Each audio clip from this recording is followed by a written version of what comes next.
a new video. Yeah, my CLS. No, I love it good. Alright, here we are, guys. This is my dungeoneering guide. Later on I'll show you a full dungeoneering clip. Today I'm going to teach you all about prestige and how to get higher prestige, and about forming parties. So, right now I can hit form party. I have to have a ring of kingship. To form a party, all you do is click that party, and to invite someone, you hit invite player, you hit here, or you can just hit invite. I can enter his name, ZORK, whatnot.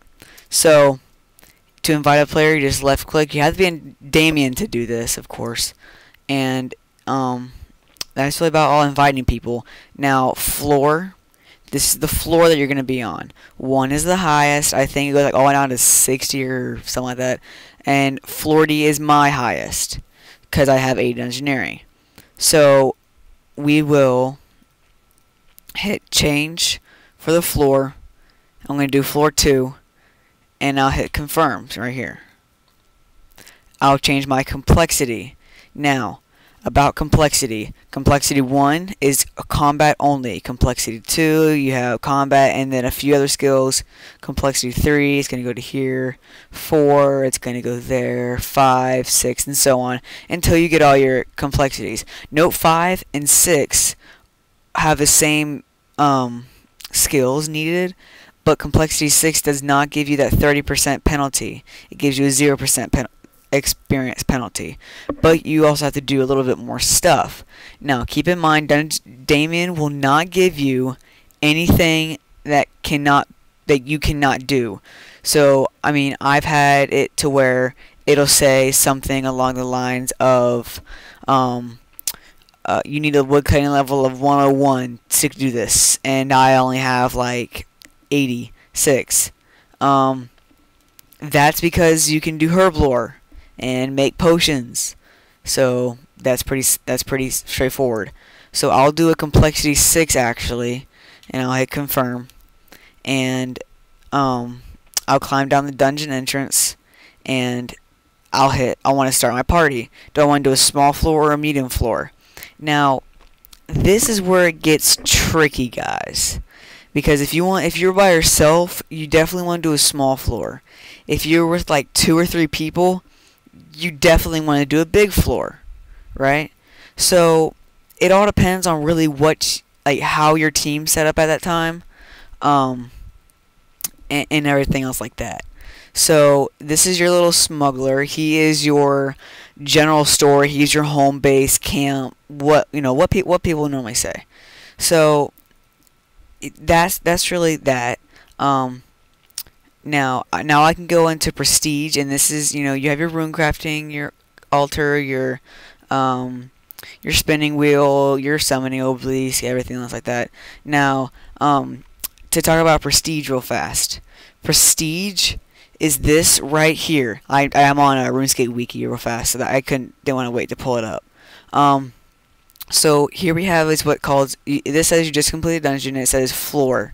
So I have my floor 1. This guy, whoever took this picture, his prestige was 15. Now realize that this number is random, and this number is random.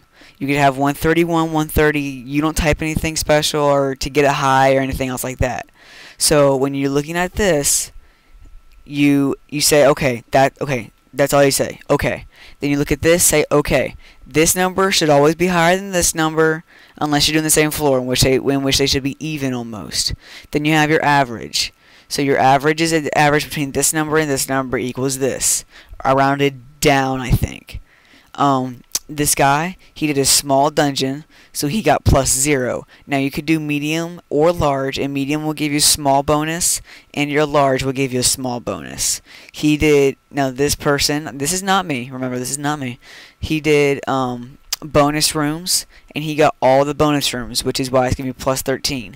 Bonus rooms, guys, is usually a room that is a dead end, that that leads to a dead end that has no real resources in it. I mean, it has resources, but it doesn't have anything that's substantial, and you don't need it to complete the dungeon.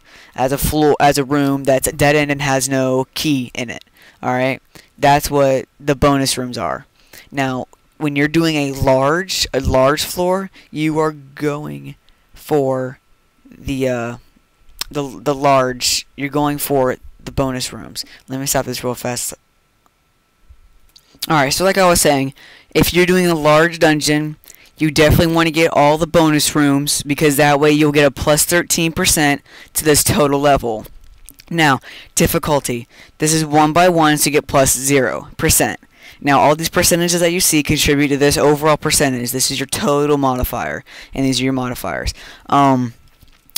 If you are doing a small floor, you want to be 1 by 1 or 1 by 2 or something to where this number is higher than this one.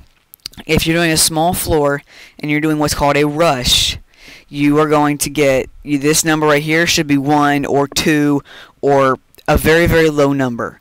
And I'll explain that in just 1 second. Remind me about rushes.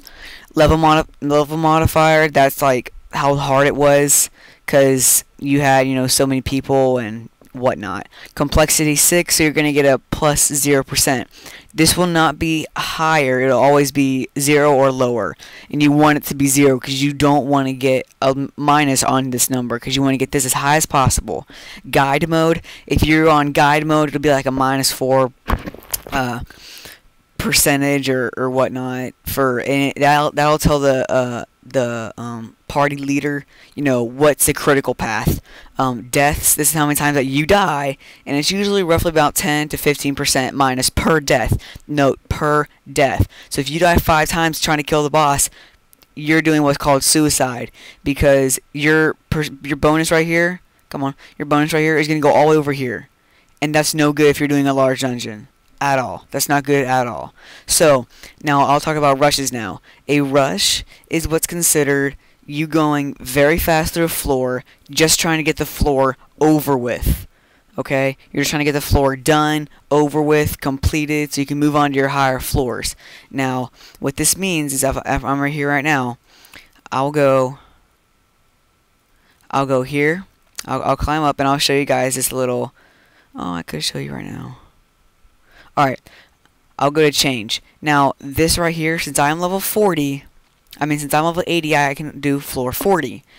This is how I would do my floors. I would rush 1 through 10, and I would probably rush 1 through 20, right here. And then I would do mediums all the way up until my last 3 or 4 floors, depending on if I'm about to level up or not. On this floor. If I was to level up on this floor, I would do this floor. Then I do mediums with 5 people, and I'll do a medium floor to get the most amount of experience. So then I would go 37, 38, 39, and 40 on large floors with 5 people, and the difficulty will be 5 by 5. So that means that everyone contributes. What does 5 by 5 mean? 1 by 1, that means that there's one person in the party, and it's geared toward one person.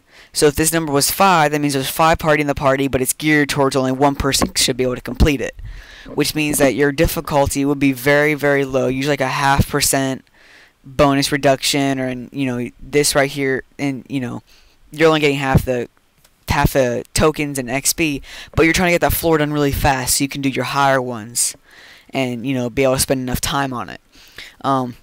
Note that when you're doing this right here, note that this right here is the half point, the 100%, and that means that if you did the floor normal on 6%, didn't get any rooms over, didn't no more rooms over, anything else like that. This person has a plus 22 bonus because of this and this. They don't equal each other, but it's close enough. And that's his level mod and his bonus rooms. So if he was to get 100 right here, he would get 743 experience. But instead, he got 22% over that. So that's why it resulted in 900. And his tokens aren't 907. and it's not 91, it's 90, because this number runs down. So even if you had 909, this would still be 90. Now I can move on to my next chapter.